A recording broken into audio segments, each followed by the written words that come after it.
नमस्कार साथियों, मैं आपका दोस्त एंड घोष दीपक कुमार। आज से फिर आपका जो नया चैप्टर है, चैप्टर का नाम है हमारा पर्यावरण, है ना। ये भी क्लास 10th का है और ये बायोलॉजी से रिलेटेड चैप्टर है, क्योंकि ये बायोलॉजी का लास्ट चैप्टर है। इसमें हम लोगों के बारे में इसमें हम लोगों को पर्यावरण के बारे में पढ़ना है। जो हमारा पर्यावरण है, पर्यावरण सबसे पहले कि पर्यावरण कहते किसे हैं, टॉपिक से ही शुरू कर देते हैं, है ना, कि पर्यावरण कहते किसे हैं। ठीक है, पर्यावरण कहते किसे हैं। किसी भी जीव के चारों ओर भौतिक या जैव अजैव जो वस्तुएं होती हैं, उनसे जो निर्मित दुनिया है जिसमें कि हम लोग निवास करते हैं, उसे हम लोग पर्यावरण कहते हैं। ठीक है ना। किसे कहेंगे, तो किसी भी जीव के चारों ओर फैली हुई जो भौतिक या जैव अजैव से निर्मित जो भी हमारे चारों ओर दुनिया है, ठीक है, निर्मित ये जो दुनिया है जिसमें हम लोग निवास करते हैं, उसे क्या कहते हैं, तो पर्यावरण कहते हैं। पर्यावरण के अंतर्गत हम लोगों को जलमंडल आता है। ठीक है, जलमंडल, इसी में हम लोग को वायुमंडल भी आता है। ठीक है, स्थल मंडल आता है, स्थल मंडल भी आता है, इसी के अंतर्गत आता है। ठीक है, और इसके साथ साथ आपका जीव मंडल आता है। क्या आता है, जीव मंडल, है ना। यानी कि हम लोग पर्यावरण के अंतर्गत में जलमंडल, वायुमंडल, स्थल मंडल और जीव मंडल, इन 4 मंडलों के बारे में पढ़ेंगे, है ना, सीखेंगे। ठीक है, इसमें जो आपका ये जितने भी मंडल है, इन सभी को मिला करके, ठीक है, इन सभी को मिला करके यह सभी इकट्ठे रूप से इसे हम लोग पारिस्थितिकी तंत्र कहते हैं। क्या कहते हैं, पारिस्थितिकी तंत्र। तो पारिस्थितिकी तंत्र क्या होता है,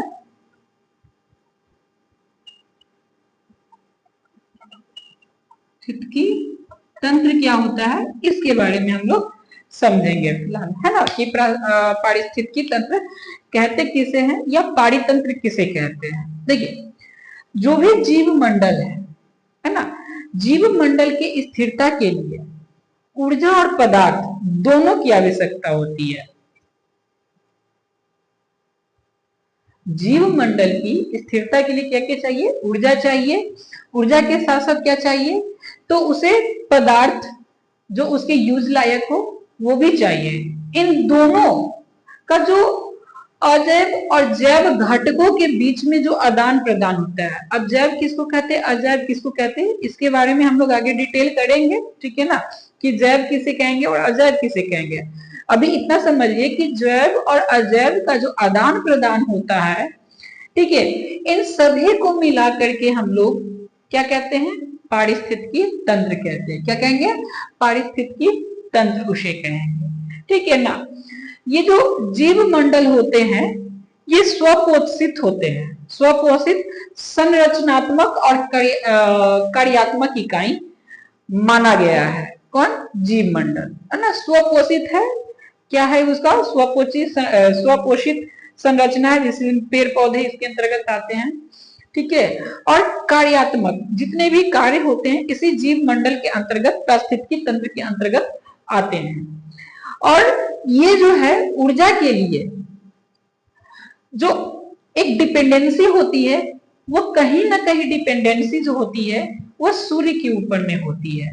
इट मीन्स, कहने का मतलब है कि हमें जितना भी एनर्जी मिलता है, चाहे वो पेड़ पौधे से हम लोग एनर्जी के रूप में फल फूल फ्रूट्स जो भी ले रहे हैं, ठीक है, अनाज ले रहे हैं, या किसी और रूप में हम लोग जो एनर्जी ले रहे हैं, ठीक है, ऊर्जा ले रहे हैं, इसका अंततः जो मुख्य जो सोर्स होता है, वह मुख्य सोर्स कौन है, तो सूर्य है ना। जैसे अगर अनाज हम लोग खाते हैं, ठीक है, अनाज खाते हैं तो अनाज किसका प्रोडक्ट है, पेड़ पौधे का प्रोडक्ट है। और जो पेड़ पौधे हैं उसको एनर्जी कहां से मिलती है, तो आपको पता होगा कि पेड़ पौधे स्वपोषण की क्रिया करती है। स्वपोषण यानी प्रकाश संश्लेषण की क्रिया करती है, जिसके अंतर्गत उसको जो मेनली ऊर्जा होती है वह सूर्य के प्रकाश से ही मिलती है। तो कहीं ना कहीं एक जो मुख्य सोर्स है वह हमारा, वो कौन है? तो सूर्य का प्रकाश ही हमारा मुख्य सोर्स होता है ना, जिसकी वजह से हमें एनर्जी मिल पाती है। ठीक है, तो अब इसके बाद है कि जो ये जो संरचनाएं बनती हैं, इन संरचना में कौन कौन से जो घटक है या अवयव है वो भाग लेते हैं। तो पारिस्थितिकी जो तंत्र है उस तंत्र की संरचना, पारिस्थितिकी तंत्र की क्या संरचना, ठीक है, संरचना, इसमें मुख्यतः दो अवयव आते हैं। कितने अवयव? तो दो अवयव होते हैं, जिसमें से एक आपका जो है अजैव अवयव है, अजैव अवयव, और दूसरा जो है आपका वो होता है जैव अवयव, है ना। अजैव किसको कहते हैं और जैव किसको कहते हैं, समझिएगा। देखिए, जिसमें कि जीवन नहीं होता, अर्थात जो कि निर्जीव होते हैं, जैसे कि पानी, है ना, आपका मिट्टी, पहाड़, ये सब क्या है? तो ये सब निर्जीव है, इसके अंतर्गत कोई जीवन नहीं है। ठीक है, तो ये सब के सब क्या होंगे? सूर्य का प्रकाश, है ना, हवा, ये क्या है? अजैव अवयव, जिसके अंतर्गत क्या है? तो कोई जीवन नहीं है। और दूसरा कौन सा है आपका? जैव अवयव, जिसमें कि जीवन होता है, अर्थात जो सजीव होते हैं वह जैव अवयव कहलाते हैं। तो दो प्रकार के पारिस्थितिकी तंत्र में मुख्यतः दो प्रकार के अवयव पाए जाते हैं, जिसमें एक अजैव अवयव है जो कि निर्जीव होता है, और दूसरा जो है आपका वह जैव अवयव है जो कि क्या होता है? तो सजीव होता है। ये दोनों जब अवयव आपस में मिलते हैं, ठीक है ना, आपस में मिलकर परस्पर क्रियाशील होकर के एक दूसरे पर निर्भर होते हैं। जैसे पेड़ पौधे को मुख्यतः ऊर्जा के लिए सूर्य का प्रकाश चाहिए, तो पेड़ पौधा चूंकि जीवित है तो ये जैव अवयव है, और सूर्य का जो प्रकाश है जिसमें कोई जीवन नहीं है तो वो क्या हो गया? निर्जीव हो गया, है ना, वो क्या हो गया? निर्जीव हो गया। या फिर मिट्टी की बात कर ले, जिसमें कि पेड़ पौधे उगते हैं, तो मिट्टी में कोई जीवन नहीं है, अर्थात मिट्टी क्या है? तो निर्जीव है, और जो पेड़ पौधे हैं वो क्या है? तो सजीव है। तो दोनों आपस में क्या करते हैं? परस्पर क्रिया करते हैं और परस्पर एक दूसरे पर निर्भर भी होते हैं। ठीक है ना, क्या होते हैं? एक दूसरे पर निर्भर होते हैं। अब है कि अजैव अवयव जो होते हैं उन्हें तीन वर्गों में बांटा गया है। कितने वर्गों में? इसे तीन वर्गों में बांट दिया गया। एक आपका भौतिक, ठीक है ना, पहला कौन सा है? भौतिक है, ठीक है। दूसरा आपका है पोषण, क्या है?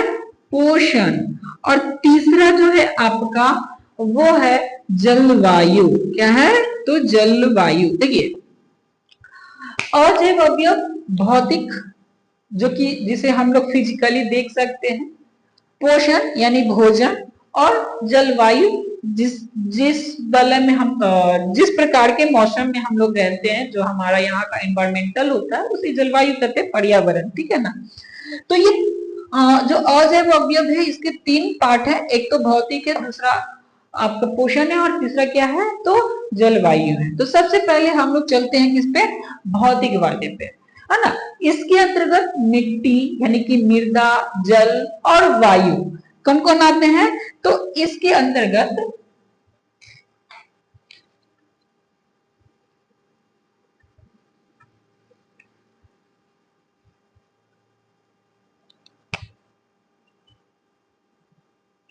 भौतिक है, इसके अंतर्गत मृदा आता है, जल आता है और आपका वायु। ये तीनों जो होते हैं ना, ये भौतिक अवयव के अंतर्गत शामिल होते हैं। कौन कौन? तो आपका मृदा हो गया, जल हो गया और वायु हो गया, ये भौतिक अवयव हो गए अजैव अवयव के। ठीक है ना, एक पार्ट जो मैंने बताया। दूसरा आपका है पोषण। देखिए, पोषण के अंतर्गत अकार्बनिक और कार्बनिक पदार्थ आते हैं, जिससे कि हमें, जैसे कि जो भी जीव जंतु होते हैं ना, पोषण करते हैं किस लिए? कि एनर्जी मिले। तो जिससे एनर्जी मिलता है वो क्या हो गया? पोषण हो गया। है ना, ऊर्जा मिलता है काम करने के लिए, जो भी ऊर्जा हमें चाहिए वो किसी न किसी पोषक पदार्थ से ही मिलता है। तो जो पोषक पदार्थ हम लोग यूज करते हैं या तो वो कार्बनिक होगा या तो अकार्बनिक पदार्थ होगा, है ना, वो क्या हो गया हमारा पोषण हो गया। एंड लास्ट वन जो है आपका वो जलवायु, क्या है, जलवायु, है ना। तो सूर्य की रोशनी जलवायु के अंतर्गत आती है। तापक्रम, हमारा जो टेम्परेचर अप एंड डाउन होता है, तापक्रम इसको कहते हैं। तो ये हो गया। आर्द्रता हो गया, आर्द्रता यानी कि वायुमंडल में नमी, कितनी नमी है, ह्यूमिडिटी जिसको इंग्लिश में हम लोग कहते हैं दाब, ये सब क्या है मिलाकर के जलवायु का निर्माण करते हैं। ठीक है, क्या करते हैं, जलवायु का निर्माण करते हैं। जलवायु जो होता है वो पारिस्थितिकी तंत्र में जीवों की संख्या, उनके वितरण, मेटाबॉलिज्म और उनके व्यवहार को प्रभावित करता है। बेसिकली देखिएगा जो जलवायु है, जिस प्रकार का जलवायु होता है उस प्रकार के वहां पे जीव जंतु भी या पेड़ पौधे भी उसी प्रकार के पाए जाते हैं। ठीक है, जैसे कि हमारे यहाँ क्या होता है, सबसे ज्यादा जो जलवायु हमारा भिन्न भिन्न है ना। भारत की अगर जलवायु को देखा जाए तो उत्तर का जलवायु जो है हमारा एकदम एक्सट्रीम कोल है, तुल है, यानी कि ठंडा है, काफी ज्यादा ठंड है। हमारा जो मिडिल एरिया है ना, जो बीच वाला जो भाग है, मध्य भारत जो है, वहां का जो टेम्परेचर होता है, टेम्परेट होता है ना, हाई भी होता है, लो भी होता है, मीडियम भी होता है। और जो हमारा लास्ट वन जो साउथर्न इंडिया है, तो साउथ इंडिया का जलवायु लगभग हमेशा एक समान बना रहता है, क्योंकि वो समुद्र के चारों ओर से मतलब समुद्र से 3 ओर से घिरा हुआ है, जिस वजह से वहां का जो जलवायु होता है लगभग एक समान बना रहता है। तो भारत में ना हर प्रकार के जलवायु पाए जाते हैं, extremely hot, extremely cool, medium and एकदम नॉर्मल टाइप। ठीक है ना, हर प्रकार के जलवायु यहाँ पाए जाते हैं। और जिस प्रकार के आप जलवायु में रहते हैं उस प्रकार का आप वहां पे पेड़ पौधे भी देखते होंगे उसी प्रकार का होते हैं। जैसे जहां पे ज्यादा ठंडी पड़ती है वहां पे आपको खासतौर से कोनधारी बन पाए जाते हैं ना, कोनधारी जो इस प्रकार से कोन के समान में होता है। कैसा होता है, तो कोन के समान में होता है। अब ये कोन के समान में है, इसका मतलब क्या है, देखिए बेसिकली ये ठंडे प्रदेश में ऐसा क्यों होते हैं, ऐसा इसका रीजन है कि जब इस पे बर्फ अगर गिरेगी ना तो ये स्लिप करके क्या हो जाए, नीचे गिर जाए, जिससे कि पेड़ पौधे की डालियों को कोई नुकसान ना पहुंचे। ये हो गया। अच्छा, वहां का आप जानवर भी देखते होंगे कि ऐसे जानवर पाए जाते हैं जो उस प्रकार के कंडीशन में सरवाइव कर ले। तो अगर उसके बाद अगर गर्मी वाले में देखा है तो यहाँ का जो पेड़ पौधे होते हैं काफी ज्यादा हरे भरे होते हैं, सदाबहार होते हैं, और यहाँ के जो जीव जंतु भी होते हैं वो इस ढंग के होते हैं कि ज्यादा गर्मी को भी सह सकते हैं। तो जलवायु जो होता है ना हमें भी प्रभावित करता है, हम लोग भी जलवायु से क्या होते हैं, प्रभावित होते हैं। तो किसी भी पारिस्थितिकी तंत्र में ये तो हो गया जलवायु। अब नेक्स्ट है कि किसी भी पारिस्थितिकी तंत्र में जो जैव अवयव है, जैव अवयव के जो प्रकार होते हैं उनका निर्धारण अजैव अवयव के गुणों पर निर्भर करता है। इट मीन्स जो निर्जीव है ना, निर्जीव के ऊपर ही डिपेंड करता है कि जैव का गुण, यानी कि जो जैविक अवयव है, जैव अवयव है, उनका गुण कैसा होगा। ठीक है ना, जैव अवयव को भी 3 भागों में ही बांटा गया है। कितने भागों में, 3 भागों में। हाँ, जैव को भी हम लोग कितने भागों में बांट सकते हैं, जैव को 3 भागों में। एक आपका जो होता है वह उत्पादक, क्या होता है, उत्पादक होता है। ठीक है ना,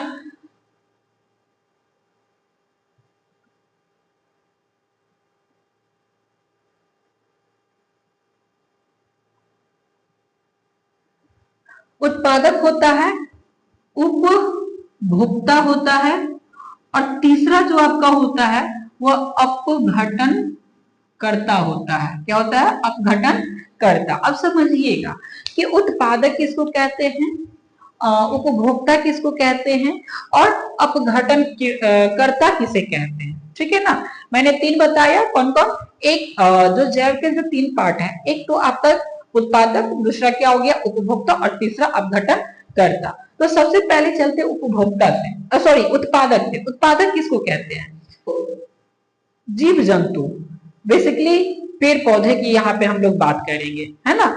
उत्पादक में किसकी बात करेंगे, तो पेड़ पौधे में। तो हम लोगों को पता है कि जो पेड़ पौधे होते हैं वो स्वपोषी होते हैं। इट मीन्स कि वो प्रकाश संश्लेषण की सहायता से खुद अपना भोजन तैयार यानी कि संश्लेषित कर लेता है। तो जो अपना भोजन स्वयं संश्लेषित करता है in the presence of sunlight, है ना, किसके प्रेजेंस में, सनलाइट के प्रेजेंस में, सूर्य के प्रकाश की उपस्थिति में, और इसके साथ साथ उसे चाहिए क्लोरोफिल। क्या चाहिए, क्लोरोफिल, है ना। इसका जो रासायनिक अभिक्रिया होती है और रासायनिक अभिक्रिया करने के उपरांत जो उसे ऊर्जा मिलती है, उसे क्या मिलती है, ऊर्जा मिलती है, जो कि कार्बनिक यौगिक के रूप में, इट मीन्स कि ग्लूकोज के रूप में वह संचित होती है, उसे हम लोग क्या कहते हैं, तो वो हमारा उत्पादक हो गया। कौन हो गया, उत्पादक। यानी कि हरे पेड़ पौधे जो होंगे वो क्या होंगे, उत्पादक होंगे। ठीक है ना। ये जो हमारा पारिस्थितिकी तंत्र है इसमें उत्पादक का काफी बड़ा रोल है ना, यानी कि हरे पेड़ पौधे का काफी बड़ा रोल है। अगर हरे पेड़ पौधे ना रहे तो बहुत सारे ऐसे कार्य हैं जिसका संपादन नहीं हो पाएगा। इट मीन्स कि हरे पेड़ पौधे जो होते हैं ना वो हमारे बहुत सारे कार्यों का संपादन करते हैं। क्या क्या करते हैं, तो पहला नंबर कि ये जो है पारिस्थितिकी तंत्र में रहने वाले जो जीव हैं उनके प्रकार का निर्धारण करता है कि किस प्रकार का जीव वहां पे पाया जाएगा। जैसे अगर घास का मैदान है तो वहां छोटे मोटे जीव जंतु पाए जाएंगे। अगर बड़े जंगल है, बहुत घना जंगल है, तो उसमें विशाल और बड़े प्रकार के जानवर जीव जंतु पाए जाएंगे। तो पारिस्थितिकी तंत्र में जो उत्पादक होते हैं वहां के रहने वाले जीवों का निर्धारण भी करते हैं। दूसरा नंबर कि ये सौर ऊर्जा को समस्त जीवों में, है ना, प्रग्रहण करता है। प्रग्रहण मतलब खुद तो ग्रहण करता है, उसके बाद हर प्रकार के जीव जंतु जो कि उत्पादक का इस्तेमाल करते हैं एज अ पोषण के रूप में, उनमें सूर्य के प्रकाश की एनर्जी को ट्रांसफर करता है, प्रग्रहण करता है। ठीक है। तीसरा नंबर कि ये मिट्टी से जो प्रमुख तत्व होते हैं उनका अवशोषण करते हैं, और वही जो मिट्टी का जो पोषक तत्व होता है जो पेड़ पौधे अवशोषण करते हैं वह उनके फलों में, उनके फसलों में जाकर के संचित होता है, जिसका इस्तेमाल हम लोग करते हैं, है ना। हम लोग भी उसका इस्तेमाल करते हैं तो हम लोग को भी फायदा मिलता है। और लास्ट नंबर, चौथा नंबर कि ये वायुमंडल में ऑक्सीजन और कार्बन डाइऑक्साइड की जो मात्रा होती है उसको बैलेंस करके रखती है, संतुलित करके रखती है ना। तो ये इसके चार मुख्य क्या हो गए, कार्य संपादन हो गए, जो कि हरे पेड़ पौधे इट मीन्स की उत्पादक करते हैं। और यही से पता चलता है कि ये हम लोगों के लिए कितना ज्यादा अनोखा है, या फिर यूं कहें कि इम्पोर्टेंट है ना। ये हम लोग के लिए काफी महत्वपूर्ण पदार्थों में से यानी कि तत्वों में से एक है, पदार्थों में से एक है उत्पादक। अगर उत्पादक ना हो तो शायद इस पृथ्वी पर जीवन की कल्पना भी नहीं की जा सकती है। अब क्यों नहीं की जा सकती इसको भी हम लोग समझ लेते हैं, थोड़ा सा ब्रीफली समझ लेते हैं छोटे शब्दों में। देखिए, अगर उत्पादक नहीं रहेगा तो बेसिकली हम पेड़ पौधे नहीं होंगे, तो जीव जंतु जो कि पेड़ पौधे पे डिपेंड है वो भी नहीं रह पाएंगे, है ना, वो भी जीवित नहीं रह पाएंगे। वो जीवित नहीं रहेंगे तो इकोसिस्टम ही नहीं चल सकता है, यानी कि धीरे धीरे करके सब खत्म। तो इस प्रकार इसी के लिए उत्पादक जो होता है ना वो इनिशियली है जीव जंतुओं को रहने के लिए, उनके पोषण के लिए, हर चीज के लिए मायने रखता है। और यही कारण है कि उत्पादक बहुत ज्यादा इंपॉर्टेंट रखता है। ठीक है ना। नेक्स्ट जो सेकंड नंबर है आपका उपभोक्ता, है ना। कौन है, उपभोक्ता। तो उपभोक्ता किसको कहते हैं समझिएगा। वैसे जीव जंतु जो कि उत्पादक का पोषण करते हैं, उत्पादक को अपने भोजन के रूप में ग्रहण करते हैं, उसे हम लोग उपभोक्ता कहते हैं। क्या कहते हैं, उपभोक्ता कहते हैं। जैसे अगर बात की जाए हिरन, है ना, किसकी बात कर रहे हैं हम? हिरन की बात कर रहे हैं। तो हिरन क्या है कि पेड़ पौधे को खाता है। तो जो आपका पेड़ पौधे को खा रहा है, मनुष्य भी इसके अंतर्गत आता है, उपभोक्ता, है ना। मनुष्य भी क्या है? उपभोक्ता, क्योंकि मनुष्य भी जो कंजप्ट करता है भोजन के रूप में, वह कंजप्शन कहीं ना कहीं से पेड़ पौधे का ही क्या होता है? तो एक अंश होता है या प्रोडक्ट होता है। हम लोग हरी साग सब्जी खाते हैं, डायरेक्ट पेड़ पौधा खा गए। फसल खाते हैं तो उसके प्रोडक्ट को खाते हैं, फल खाते हैं तो उसके प्रोडक्ट को खाते हैं। तो ये कहीं ना कहीं से जो हम उत्पादक के प्रोडक्ट को खा रहे हैं या डायरेक्ट उत्पादक को ही खा रहे हैं, अपने भोजन के रूप में ले रहे हैं, तो उसे हम लोग उपभोक्ता कहते हैं। क्या कहते हैं? उपभोक्ता। उपभोक्ता को ना 3 श्रेणी में बांटा गया है। कितने श्रेणी में? तो 3 श्रेणी में इसे बांटा गया है। पहला प्रथम उपभोक्ता, जिसे हम लोग प्राथमिक भी कह सकते हैं, प्राथमिक उपभोक्ता। दूसरा है आपका द्वितीयक, है ना, द्वितीयक उपभोक्ता। और तीसरा को तृतीयक, है ना, तृतीयक उपभोक्ता कहते हैं। यानी कि हम लोग उपभोक्ता को 3 वर्गों में बांटे हैं, प्राथमिक उपभोक्ता, द्वितीयक उपभोक्ता और तृतीयक उपभोक्ता। अब समझिएगा कि प्राथमिक उपभोक्ता किसको कहते हैं, द्वितीयक उपभोक्ता किसको कहते हैं और तृतीयक उपभोक्ता किसको कहते हैं। देखिए, तो शुरू करते हैं प्राथमिक उपभोक्ता से। वैसे जीव जंतु जो सीधे सीधे पेड़ पौधे को खाते हैं, है ना, या पेड़ पौधे से जो क्या उसको बोल सकते हैं हम, कि जो पेड़ पौधे को या पेड़ पौधे के उत्पादक को सीधे सीधे खाते हैं, वैसे जीव जंतु को हम लोग प्राथमिक उपभोक्ता की श्रेणी में रखते हैं। किसमें रखते हैं? प्राथमिक उपभोक्ता की श्रेणी में। जैसे हिरन डायरेक्ट घास फूस खाती है, बकरी हो गया, गाय हो गया, खरगोश हो गया, ये सब क्या हो गया कि प्राथमिक उपभोक्ता, ये सीधे सीधे घास या उसके प्रोडक्ट्स को ही डायरेक्ट खाते हैं, यानी कि शाकाहारी। जो जीव जंतु शाकाहारी होते हैं वो क्या होते हैं? प्राथमिक उपभोक्ता होते हैं, है ना। दूसरा नंबर में आपका द्वितीयक उपभोक्ता। अब समझिएगा कि वैसे जीव जंतु जो कि प्राथमिक उपभोक्ता का ये पोषण करे, प्राथमिक उपभोक्ता को अपने पोषण के रूप में, आहार के रूप में यूज करे, वैसे जीव जंतु को हम लोग क्या कहेंगे? द्वितीयक उपभोक्ता कहेंगे। क्या कहेंगे?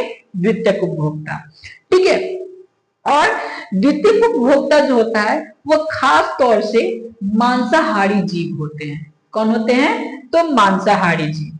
एंड लास्ट नंबर आपका तृतीयक उपभोक्ता। कौन है? तृतीयक उपभोक्ता। मैं इसके बाद एक डायग्राम के ऊपर में आपको मैं समझा दूंगा, है ना, डायग्राम से समझा दूंगा। अभी समझते हैं तृतीयक उपभोक्ता। तो ऐसे उपभोक्ता जो अपने भोजन के लिए द्वितीयक उपभोक्ता का भी ग्रहण कर लेता है, यानी कि द्वितीयक उपभोक्ता को खा जाता है, वैसे उपभोक्ता को हम लोग तृतीयक उपभोक्ता कहते हैं, जो कि उच्च श्रेणी के उपभोक्ता होते हैं। इनके ऊपर कोई और उपभोक्ता लगभग नहीं के बराबर होता है, यानी कि सबसे उच्च क्वालिटी के ऊपर के उपभोक्ता होते हैं, जिसे हम लोग तृतीयक उपभोक्ता के नाम से जानते हैं, है ना। और ये दूसरे जीवों को मार करके खाते हैं, है ना। ये जो होते हैं ना, अगर कोई जीव दूसरे जीव को मार दिया तो ये क्या करते कि उस जीव को नहीं खाते जो दूसरे के द्वारा मारा हुआ जीव, है ना। ये खुद ही शिकार करते हैं और खुद ही उसको आहार के रूप में लेते हैं। वैसे जीव को हम लोग तृतीयक उपभोक्ता की श्रेणी में रखते हैं। जैसे कि बाघ, है ना, खुद शिकार करता है, खुद ही खाता है, ठीक है ना। और भी जो इस प्रकार के जो जीव हैं ना, शेर नहीं, शेर दूसरे के मारा हुआ भी खा लेता है। आपका चीता इसके अंतर्गत आता है, जो खुद ही शिकार करता है और खुद ही खाता है, ठीक है। तो जो खुद ही शिकार करे और खुद ही खाए, ठीक है, वैसे उपभोक्ता को हम लोग तृतीयक उपभोक्ता की श्रेणी में रखते हैं। एंड लास्ट नंबर जो है आपका अपघटनकर्ता। अपघटनकर्ता कहते किसको है ना। देखिए, होता क्या है कि पेड़ पौधे जीव जंतु मर जाते हैं, ठीक है ना। क्या होते हैं? मर जाते हैं, और मरने के बाद आपने देखा होगा कि वो सड़ने गलने लगते हैं, खराब होने लगते हैं, है ना। तो ये क्यों होता है, कैसे होता है? आप अगर कभी गौर किए हो तो आपने देखा होगा कि जो भी चीज सड़ रहा है उस जगह पे सूक्ष्म जीव यानी छोटे कीड़े पनपे हुए होते हैं। ये छोटे कीड़े जो होते हैं ना, वो पेड़ पौधे जो सड़ रहे हैं या जीव जंतु जो मर गया हो, वो सड़ रहा हो, उसको खाते हैं, पोषण के रूप में उसको ग्रहण करते हैं, और ये हमारे पर्यावरण को नेट एंड क्लीन रखने का भी काम करते हैं, है ना। ये क्या करते हैं, हमारे पर्यावरण को क्लीन करने का काम करते हैं। तो ये क्या है कि जीवों का अपघटन करते हैं, उसको सराते गलाते हैं एंड देन उसका उपयोग करते हैं भोजन के रूप में। तो ऐसे जीवों को या ऐसे सूक्ष्म जीवों को जो कि पेड़ पौधे मरे हुए जीव जंतुओं को खाते हैं, यानी कि हमारे नेचर को साफ करते हैं, उसे अपघटनकर्ता कहते हैं। क्या कहते हैं? अपघटनकर्ता। और ये खास तौर से कौन होते हैं? तो सूक्ष्म जीव होते हैं। क्या होते हैं? सूक्ष्म जीव। ये सभी उपभोक्ता और जो अपघटनकर्ता या आपका ये जो उत्पादक है, ये सभी के सभी पारिस्थितिकी तंत्र में एक दूसरे के ऊपर डिपेंड करते हैं, यानी कि निर्भर करते हैं। मैंने अभी आपको एक बोला था कि डायग्राम से थोड़ा सा समझा दूंगा, है ना, कि प्राथमिक उपभोक्ता, द्वितीयक उपभोक्ता के बारे में और तृतीयक उपभोक्ता के बारे में। तो समझिएगा, मैं यहाँ कोई पिक्चर तो नहीं बना सकता, पर लिख के दिखा सकता हूँ। जैसे आप अगर गौर फरमाए तो थोड़ा यहाँ पे गौर फरमाइएगा कि जो घास होता है, ये घास क्या है? आपका उत्पादक है। क्या है? उत्पादक। घास को खाता कौन है? तो ग्रास हॉपर। ग्रास हॉपर एक प्रकार की तितली होती है, कीड़ा होती है। इस ग्रास हॉपर को कौन खाया? मान लीजिए कि मेढक खाया। कौन खाया? मेढक। और इस मेढक को खा गया कौन? सांप। कौन खा गया? सांप खा गया। अब समझिएगा कि घास ये उत्पादक हो गया, घास को जो डायरेक्ट खाता है यानी कि जो शाकाहारी होता है वो प्राथमिक उपभोक्ता होता है, यानी कि ग्रास हॉपर यहाँ पे क्या हो गया? प्राथमिक उपभोक्ता हो गया। और मेढक, मेढक क्या हो गया? चूंकि यह मांसाहारी है मेढक और ये ग्रास हॉपर यानी कि किसी जीव को खा रहा है, इसलिए द्वितीयक उपभोक्ता हो गया। और द्वितीयक उपभोक्ता को कौन खा रहा है? सांप खा रहा है। मेढक को कौन खा रहा है? सांप खा रहा है। तो ये आपका तृतीयक उपभोक्ता हो गया। और ये बेसिकली आप देखते होंगे कि सांप जो होते हैं ना, खुद ही शिकार करते हैं और खुद ही खाते हैं। तो ये उच्च श्रेणी के उपभोक्ता हो गए। क्या हो गए? उच्च श्रेणी के उपभोक्ता हो गए। ठीक है ना। तो ये आपको समझ में आ गया होगा आई थिंक। तो ये हमारा क्या था? उपभोक्ता के बारे में। अच्छा, जब कभी आप अपघटनकर्ता समझिएगा, थोड़ा यहाँ ब्रीफली समझा देते हैं कि अगर पेड़ है और पेड़ पौधा टूट गया, सड़ गया, है ना, टूट करके क्या होगा? सड़ेगा, गलेगा, जो भी होगा, ठीक है ना। तो पेड़ पौधा जब टूटेगा, गिर जाएगा, तो आप देखते होंगे कि उसकी पत्तियां, उसकी टहनियां सब सड़ना शुरू हो गया।